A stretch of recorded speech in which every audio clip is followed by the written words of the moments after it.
ایرانی صدر Masoud Pezeshkian نے مذاکراتی عمل پر رد عمل میں کہا ہے کہ اسرائیلی جارحیت کا غیر مشروط خاتمہ جنگ ختم کرنے کا واحد راستہ ہے۔ دنیا کو صہیونی دہشت گردی کے خاتمے کی ضمانت دینا ہوگی۔ ایران ہمیشہ امن اور سکون کا خواہاں رہا ہے۔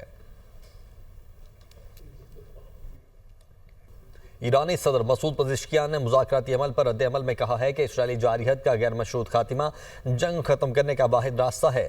دنیا کو صہیونی دہشت گردی کے خاتمے کی ضمانت دینا ہوگی۔ ایران ہمیشہ امن اور سکون کا خواہاں رہا ہے۔ ایرانی صدر مسعود پزشکیان نے مذاکراتی عمل پر رد عمل میں کہا ہے کہ اسرائیلی جارحیت کا غیر مشروط خاتمہ جنگ ختم کرنے کا واحد راستہ ہے۔ دنیا کو صہیونی دہشت گردی کے خاتمے کی ضمانت دینا ہوگی۔ ایران ہمیشہ امن اور سکون کا خواہاں رہا ہے۔